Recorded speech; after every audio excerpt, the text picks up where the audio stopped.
नमस्कार दोस्तों, इस वीडियो में मैं आपको दिखाऊंगा कि 1N4148 जैसे सिलिकॉन डायोड को हीट सेंसर के रूप में कैसे उपयोग किया जा सकता है।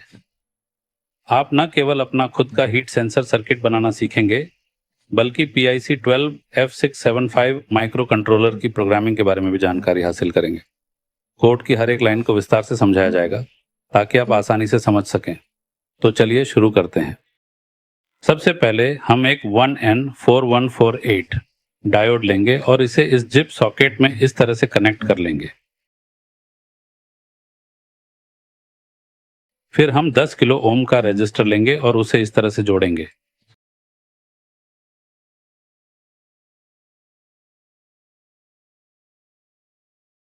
एलईडी को इसके कार्य को दिखाने के लिए इस प्रकार से कनेक्ट कर लेंगे।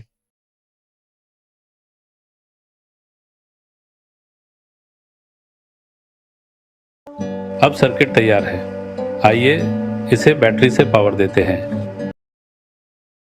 जब तापमान सेट की गई मान से कम रहता है तो एलईडी ऑन रहेगी।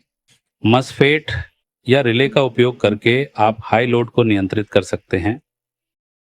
जब तापमान सेट की गई मान तक पहुंच जाता है तो एलईडी बंद हो जाती है, जिससे उसके आसपास के हाई टेम्परेचर का संकेत मिलता है।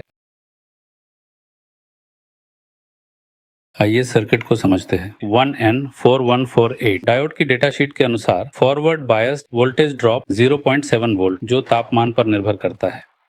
आप यहां देख सकते हैं कि बैटरी वोल्टेज 4.070 वोल्ट है। ओम्स लॉ के अनुसार V is equal to I into R।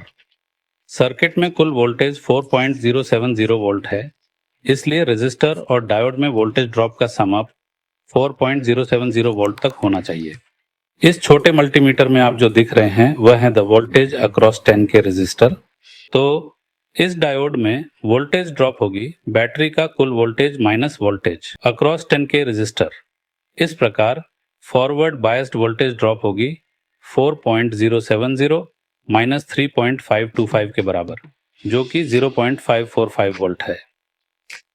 Data sheet के अनुसार फॉरवर्ड वोल्टेज ड्रॉप 0.7 वोल्ट होना चाहिए था, लेकिन हमने व्यावहारिक रूप से 0.545 वोल्ट पाया। जब हम डायोड पर हीट लागू करते हैं तो डायोड का फॉरवर्ड वोल्टेज ड्रॉप कम हो जाता है।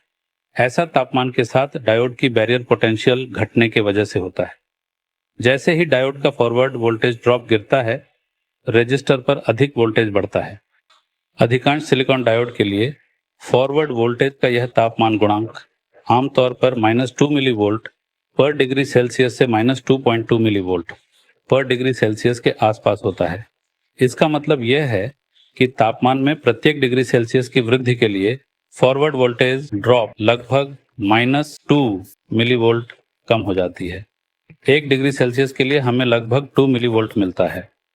100 डिग्री सेल्सियस के लिए हमें 200 मिली वोल्ट मिलेगा। अब 100 डिग्री सेल्सियस के लिए हमारा सेट वोल्टेज होगा 3.525 प्लस 0.200 3.725 के बराबर।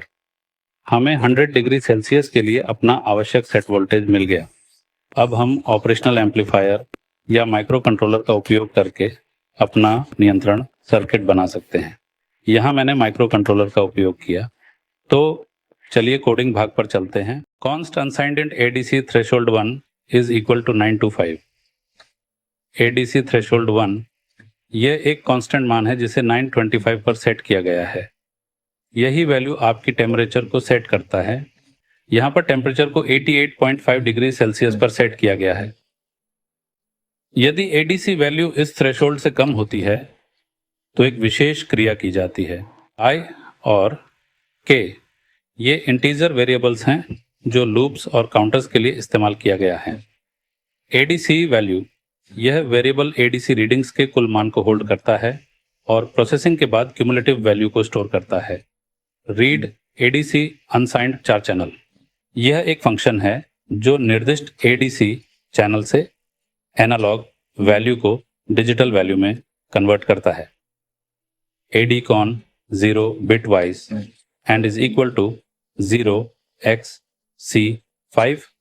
ये लाइन ADCON 0 रजिस्टर में प्रीवियस चैनल सिलेक्शन बिट्स को क्लियर करता है। ADCON 0 bitwise inclusive OR is equal to channel left shift 2। ये लाइन एडीसी कन्वर्जन के लिए चैनल सेट करता है। ADCON 0 bitwise inclusive OR is equal to 0x02। ये लाइन एडीसी बिट सेट करते हैं। गो डन ये ADC conversion शुरू करता है।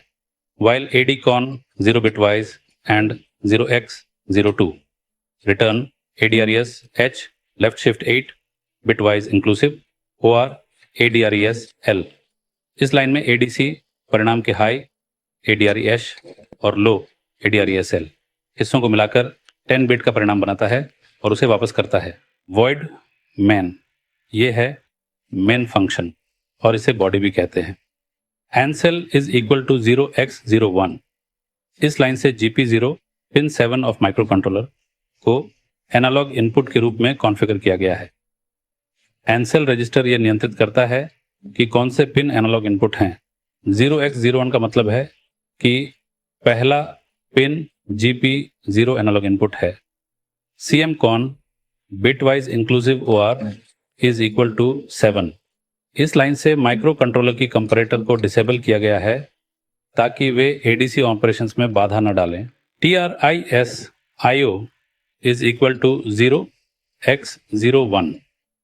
यहाँ पर GP0 को इनपुट पिन बाइनरी में 1 के रूप में सेट किया गया है और बाकी GPIO पिन्स को आउटपुट बाइनरी में 0 के रूप में सेट किया गया है। ADC इनिट ADC मॉड्यूल को इनिशियलाइज करता है। हालांकि इस फंक्शन की परिभाषा कोड में नहीं दी गई है क्योंकि ये एक इनबिल्ट फंक्शन है। GPIO is equal to 0x00। इस लाइन में सभी आउटपुट पिन्स को लो पर सेट किया गया है, सभी आउटपुट को बंद किया गया है। डिले MS500 का मतलब 500 मिलीसेकंड का इंतजार करवाता है। इनिशियलाइजेशन के बाद स्टेबलाइजेशन के लिए A जरूरी है। वाइल 1 ये है मेन लूप, इसके अंदर जो भी लिखा जाएगा वही बार बार प्रदर्शन करता है। ADC value is equal to 0 का मतलब नई ADC रीड साइकिल से पहले ADC वैल्यू को 0 पर रीसेट किया गया है। यहाँ पर एक फॉर लूप का इस्तेमाल करके ADC चैनल 0 GP0 से 5 रीडिंग्स ली गई हैं। ADC value plus equal to read ADC 0 का मतलब 5 बार ADC रीडिंग्स का प्लस किया गया है। डिले MS1 1 मिलीसेकंड की छोटी देरी हर रीडिंग के बीच में ताकि ADC स्थिर हो सके। ADC value divided by 5 plus किया हुआ ADC वैल्यूज का एवरेज निकालने के लिए उसे 5 से विभाजित किया गया है। ये एवरेज नॉइज को कम करने में मदद करता है और एक स्थिर रीडिंग लेता है। यहाँ पर कंडीशन चेक किया गया है। If ADC value less than threshold 1, इस स्टेटमेंट में एवरेज ADC वैल्यू की तुलना ADC थ्रेशोल्ड 1 से की गई है। अगर ADC वैल्यू थ्रेशोल्ड से कम है तो GPIO is equal to 0। B0000110 का मतलब GP1 GP2 आउटपुट पिंस को हाई सेट करता है। यह सेटिंग माइक्रो कंट्रोलर की GPIO कॉन्फ़िगरेशन पर निर्भर करती है। डिले MS10 10 मिलीसेकंड का delay else ADC value threshold के बराबर या उससे अधिक है GPIO इज इक्वल टू 0। इस लाइन से सभी आउटपुट पिंस को लो OF किया गया है। डिले MS3000 अगले लूप से पहले 3 सेकंड का डिले करता है।